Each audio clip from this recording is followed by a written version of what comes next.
Cuando era una niña, fui secuestrada durante 4 horas que me parecieron una eternidad. Tenía 9 años y estaba angustiada en el carro donde era trasladada, porque estaba consciente que mi vida corría peligro. Cuando logré liberarme del secuestrador, corrí como nunca, hasta que una familia me socorrió y solo cuando logré reencontrarme con mi mamá, supe que ya estaba a salvo. Así, pero exponencialmente mucho mejor es cuando somos salvados al reconocer que Yeshua HaMashiach pagó por nuestras transgresiones en la cruz. Acompáñanos en el banquete de vida que hemos preparado para ti, titulado Yeshua, Camino de Salvación.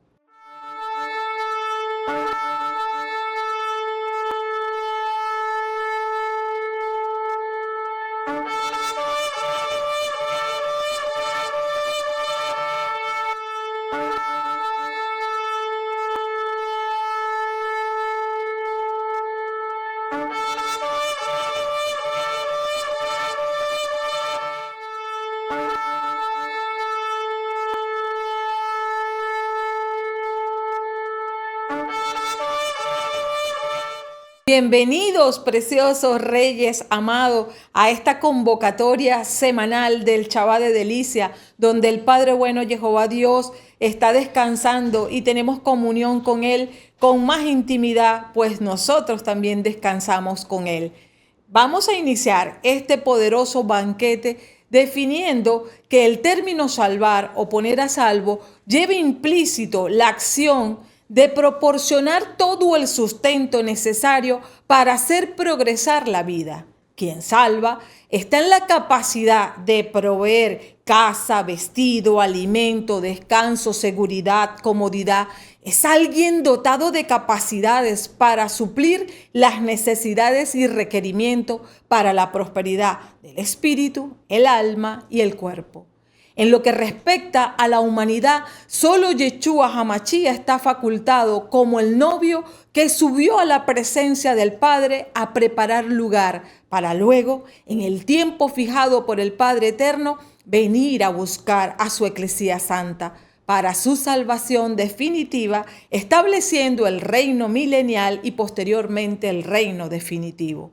La humanidad, por el pecado de Adán, estaba sujeta a la opresión de la ley del pecado y de la muerte. Porque todos habíamos pecado, estábamos destituidos de la comunión con el Padre Celestial. Sin embargo, el infinito amor de Jehová nos abrió un camino, sacrificando a su Hijo amado, el Cordero de Dios que quita el pecado del mundo, como ofrenda perfecta que quita la sentencia de muerte que pesaba sobre toda la humanidad. Ser salvos en Yeshua es pertenecer ahora a su reino de luz. ¿Y qué puede ser mejor? Así lo dice el apóstol Pablo en Colosenses capítulo 1, versos del 12 al 14. Den gracias al Padre que nos preparó para recibir nuestra parte en la herencia reservada a los santos en su reino de luz. Él nos arrancó del poder de las tinieblas y nos trasladó al reino de su Hijo amado. En Él nos encontramos liberados y perdonados. Este banquete de vida está basado en el Evangelio de Juan, capítulo 8, versos del 1 al 11, que trata sobre la mujer adúltera, hechos que suceden después del último día de la fiesta de tabernáculo, de acuerdo con Juan capítulo 7, verso 37. En esta fiesta se conmemora la fidelidad de Jehová al liberar a su pueblo de la esclavitud en Egipto y por haberle sostenido con agua, alimento y protección en su camino a la tierra prometida. Como parte de la fiesta de los tabernáculos, los sacerdotes de Israel transportaban agua que recogían de la fuente de Siloé y la colocaban alrededor del altar para representar la bendición de Dios y la salvación que Él ofrece. En plena ceremonia de libación de agua, Yeshua, puesto en pie, exclamó con voz potente: el que tenga sed, que venga a mí. pues el que cree en mí tendrá de beber. Lo dice la Escritura, de su seno brotarán ríos de agua viva. En Juan 7, del 37 al 38, aparece esta proclama. Porque de la misma manera que Dios proveyó salvación para los israelitas en el desierto, en Yeshua hay salvación del pecado, que trae refrigerio para nuestras almas. En este contexto, iniciemos con la lectura de hoy. Jesús, por su parte, se fue al monte de los olivos. Al amanecer, estaba ya nuevamente en el templo. Toda la gente acudía a él y él se sentaba para enseñarles. Los maestros de la ley y los fariseos le trajeron una mujer que había sido sorprendida en adulterio. La colocaron en medio y le dijeron: Maestro, esta mujer es una adúltera y ha sido sorprendida en el acto. En un caso como este, la ley de Moisés ordena matar a pedradas a la mujer. ¿Tú qué dices? Le hacían esta pregunta para ponerlo en dificultades y tener algo de qué acusarlo. Pero Jesús se inclinó y se puso a escribir en el suelo con el dedo. Como ellos insistían en preguntarle, se enderezó y les dijo: aquel de ustedes que no tenga pecado, que le arroje la primera piedra. Se inclinó de nuevo y siguió escribiendo en el suelo. Al oír estas palabras, se fueron retirando uno tras otro, comenzando por los más viejos, hasta que se quedó Jesús solo con la mujer, que seguía de pie ante él. Entonces se enderezó y le dijo: Mujer, ¿dónde están? Ninguno te ha condenado. Ella contestó: Ninguno, Señor. Jesús le dijo: Tampoco yo te condeno. Vete y en adelante no vuelvas a pecar. Los maestros de la ley y los fariseos están cumpliendo la ley establecida en Deuteronomio 5, verso 18. No cometerás adulterio. Y están pidiendo que la adúltera sea condenada y que Yeshua haga justicia. Nos dice la lectura que Yeshua se inclinó y se puso a escribir en el suelo con el dedo, siendo este el único registro en la Biblia en donde Yeshua escribe algo. Y esto debe ser algo muy importante. Yeshua conoce sus verdaderas intenciones. Le hacían esta pregunta para ponerlo en dificultades y tener algo de qué acusarlo. Si él decía, déjenla ir, entonces parecería que quebrantó la ley de Moisés. Pero si decía, ejecútenla por su crimen de adulterio, entonces violaría la ley romana, porque los romanos le habían quitado el derecho a la ejecución oficial por las ofensas religiosas a los judíos. Él además está dando tiempo que analicen el juicio que está haciendo y al respecto entendamos que interpretar este pasaje a la ligera provoca que muchos crean que Yeshua vino a cambiar o a abolir la ley de Jehová y que podemos hacer como queramos porque estamos bajo la gracia. En este caso específico, pasando por alto el castigo por el adulterio. Pero esta declaración es muy delicada, porque si Yeshua, el Mesías de Israel, hubiera roto un solo mandamiento, se habría convertido en un pecador transgresor de la ley. Y la ley no puede ser cambiada. Veamos qué dicen las Escrituras en Deuteronomio 4, versículo 2. No añadirás nada a lo que yo te mando, y no le quitarás nada, sino que guardarás los mandamientos de Jehová tu Dios, tal como yo se lo ordeno. En Mateo 5, verso 19, por tanto, el que ignore el último de estos mandamientos y enseñe a los demás a hacer lo mismo, será el más pequeño en el reino de los cielos. En cambio, el que los cumpla y los enseñe será grande en el reino de los cielos.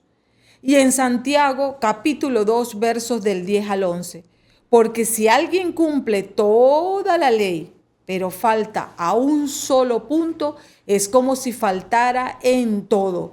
Pues el que dijo, no cometerás adulterio, dijo también, no matarás. Si pues no cometes adulterio, pero matas, ya has violado la ley.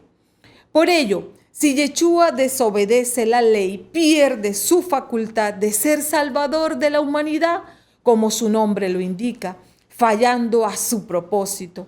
Por tanto, Yeshua en ningún momento cambia, manipula o anula la ley, pues sería modificarse o abolirse a él mismo, que es la palabra encarnada. Además, ha dicho en Mateo capítulo 5, versos del 17 al 18, no crean que he venido a suprimir la ley o los profetas. He venido no para deshacer, sino para traer lo definitivo. En verdad les digo, mientras dure el cielo y la tierra, no pasarán una letra o una coma de la ley hasta que todo se realice. Ahora bien, si puede llegar a pensar, por lo menos, que Yeshua, por ser Dios, tiene facultad para hacer modificaciones a los mandatos escritos, hechos por Jehová con su dedo sobre piedra, como garantía de lo escrito, no puede ser violentado o alterado. En el supuesto negado que lo hiciera, ¿qué vamos a hacer con Deuteronomio capítulo 13, versos del 2 al 6? Tal vez se presente en tu pueblo algún profeta o soñador profesional y pronostique alguna señal o prodigio. Si ocurre esta señal o este prodigio y él te dice, vamos, sigamos a otros dioses, dioses que no son de nosotros, y sirvámosle. No hagas caso a las palabras de aquel profeta o soñador, porque Jehová, tu Dios, te prueba para saber si realmente lo amas con todo tu corazón y con toda tu alma. A Jehová, tu Dios, seguirás y a él temerás. Guardarás sus mandamientos y escucharás su voz. A él servirás y a él te abrazarás.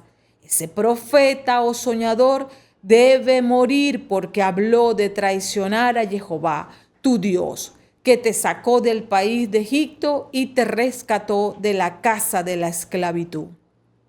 Debe morir porque quiso desviarte del camino que Jehová te ha ordenado seguir. Así harás desaparecer el mal de en medio de ti.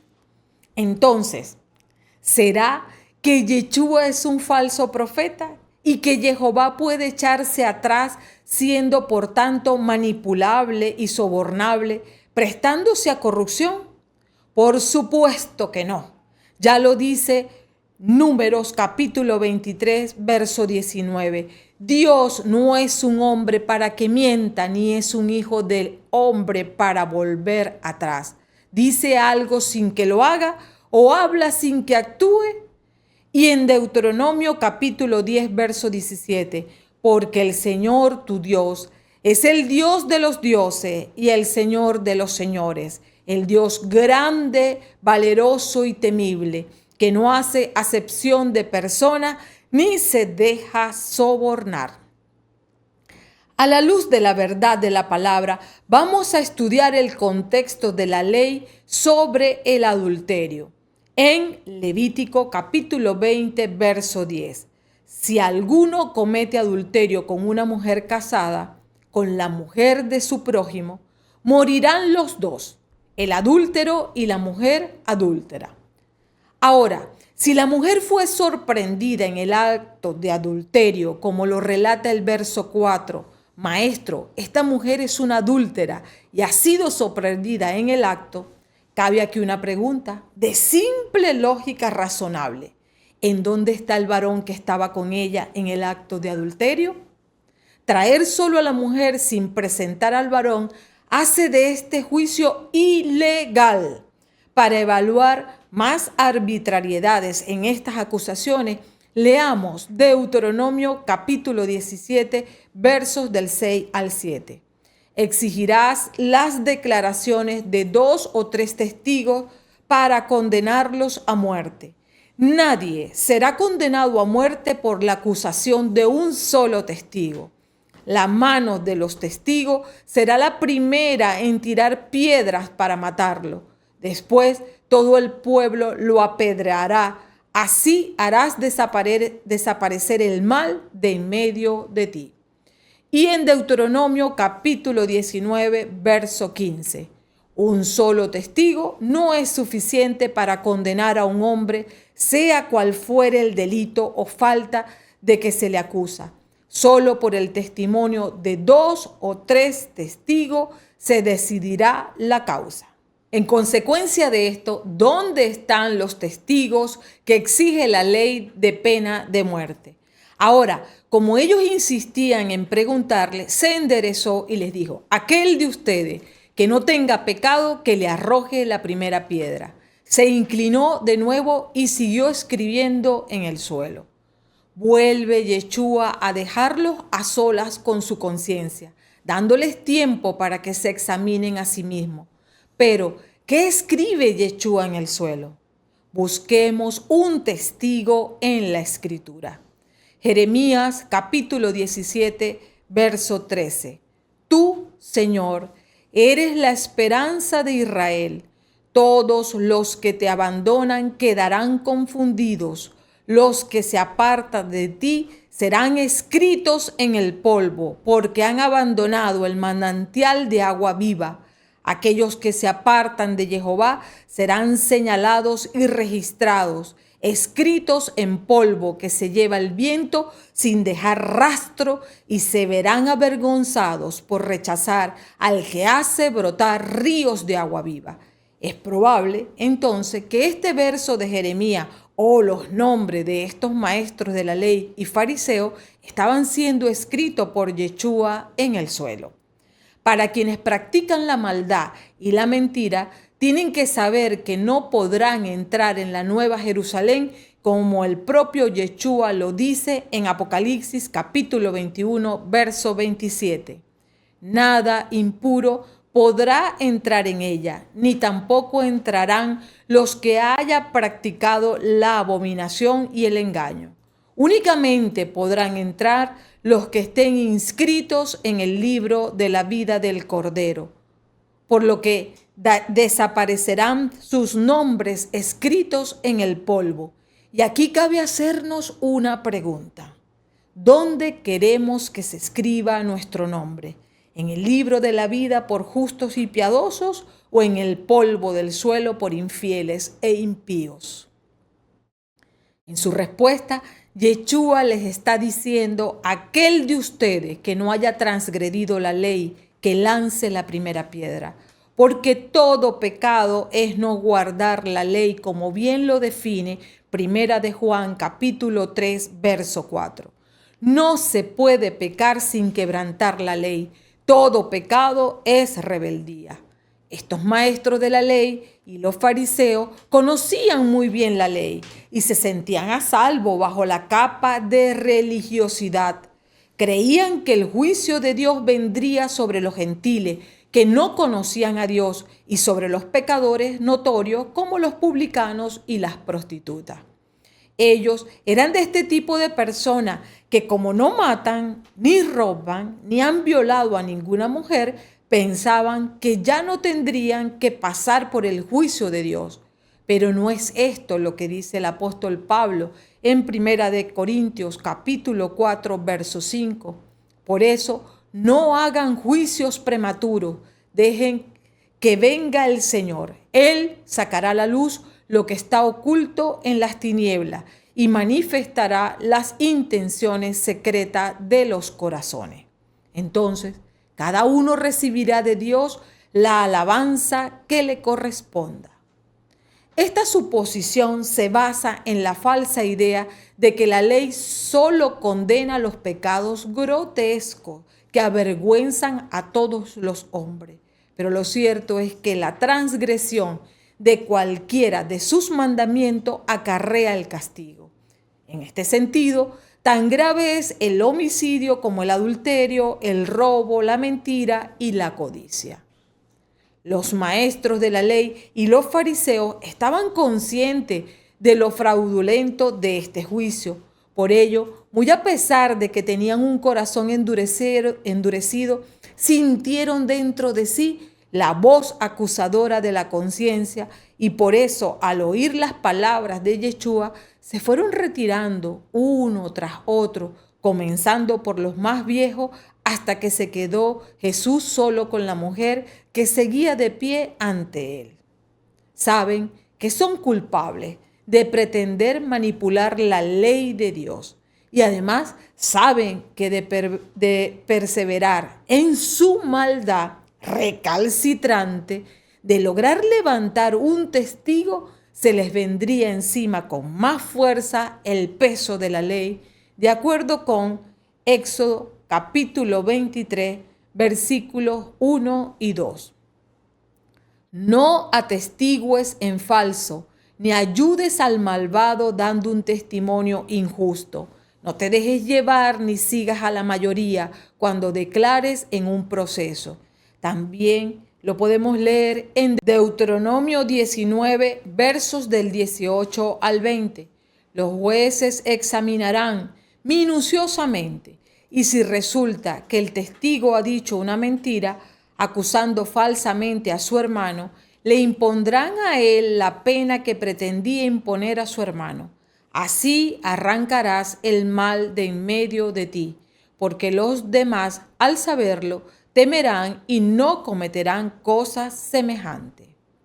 En obediencia a la ley, todos los presentes debían apedrear al testigo falso que se levantara en contra de esta mujer, como ocurrió con los dos testigos falsos que se levantaron en contra de Susana en Daniel capítulo 13, verso 61. Después se volvieron donde los dos ancianos a los que Daniel había convencido de falso testimonio con sus propias palabras. Le aplicaron el mismo castigo que en su maldad habían planeado contra su prójimo.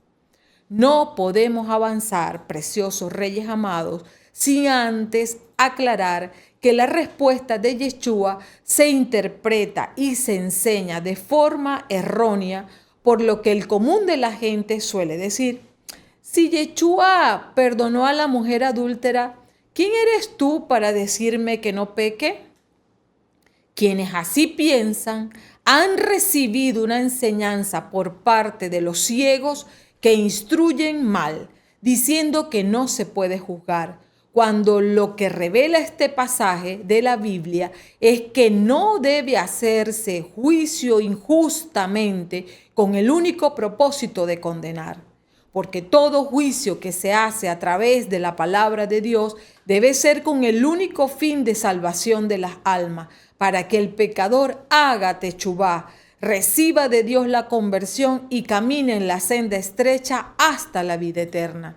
Porque nada injusto o impuro entra en el reino de los cielos, como lo dice el apóstol Pablo en 1 Corintios capítulo 6, versos del 9 al 10. ¿No saben acaso que los injustos no heredarán el reino de Dios? No se engañen, ni los que tienen relaciones sexuales prohibidas, ni los que adoran a los ídolos, ni los adúlteros, ni los homosexuales y los comodones, ni los ladrones, ni los que no tienen nunca bastante, ni los borrachos, ni los chismosos, ni los que se aprovechan de los demás heredarán el reino de Dios. Prosigue este pasaje diciendo: entonces se enderezó y le dijo: mujer, ¿dónde están? Ninguno te ha condenado. Ella contestó: ninguno, Señor. Tampoco yo te condeno. Vete y en adelante no vuelvas a pecar. ¿Será que Yeshua infringió la ley? O mejor, aún, ¿será que ya todos podemos fornicar y adulterar en un todos contra todos porque Yeshua no dilapidó a la adúltera? Por supuesto que no, no y no. Ya sabemos que Yeshua no infringió la ley. De hecho, él mismo refrenda la intolerancia contra este pecado, revelando el espíritu de la ley en Mateo capítulo 5, versos del 27 al 28.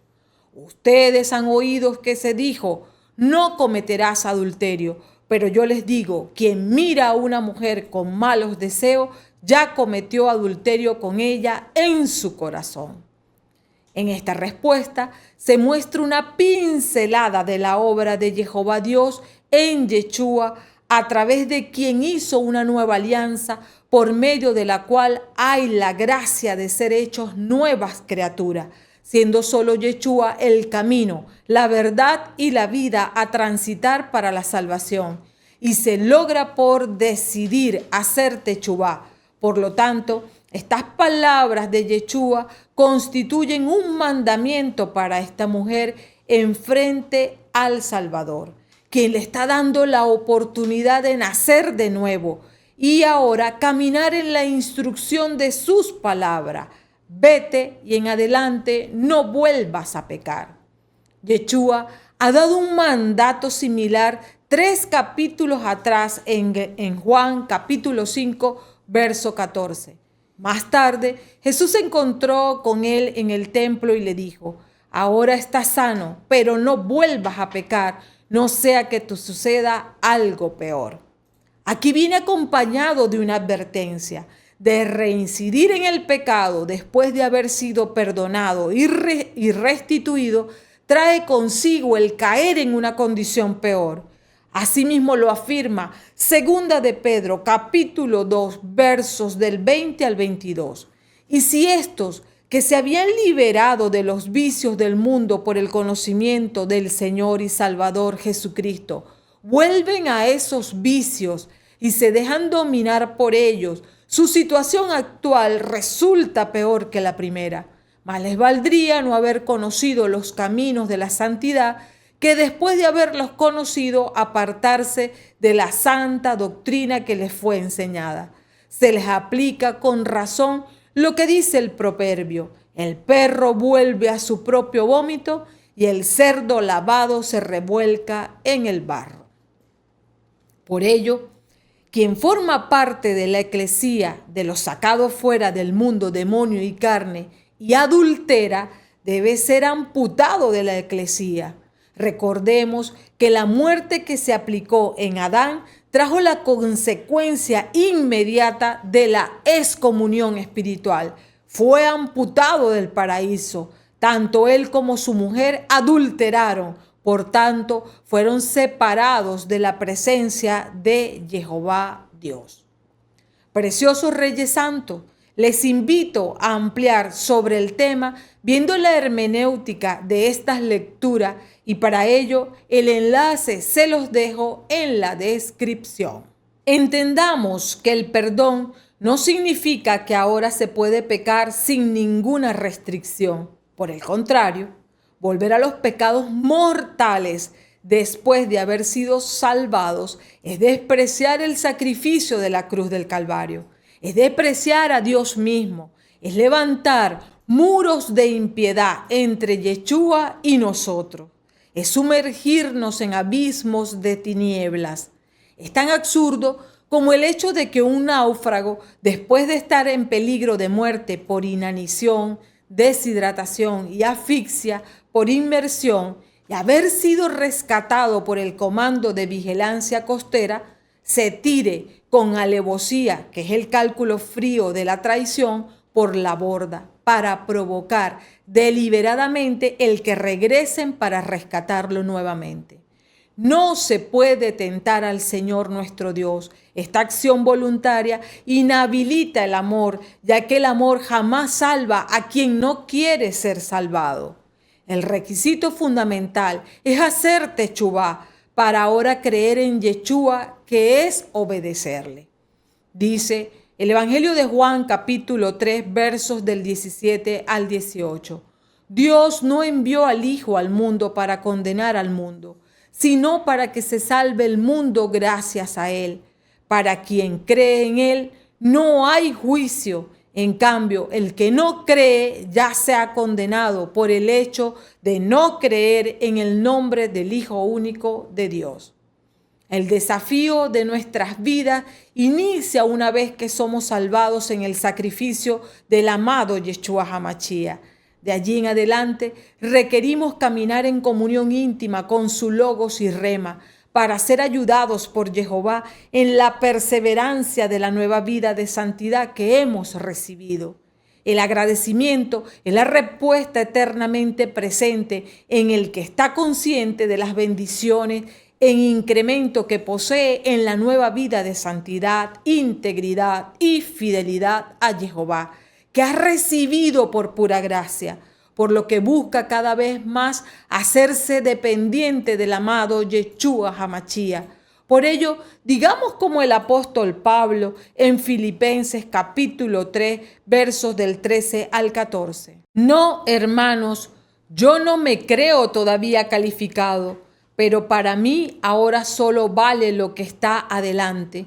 Y olvidando lo que dejé atrás, corro hacia la meta con los ojos puestos en el premio del llamado celestial que Dios me ha hecho en Jesucristo.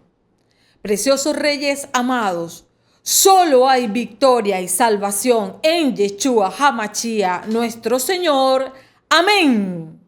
Ahora, dale me gusta a esta enseñanza, suscríbete, activa la campana de notificaciones y danos tu comentario al respecto de este banquete de vida. También comparte con todo tu contacto esta enseñanza, de manera que tú también cumplas la gran comisión y ayudes a extender el reino. Amén.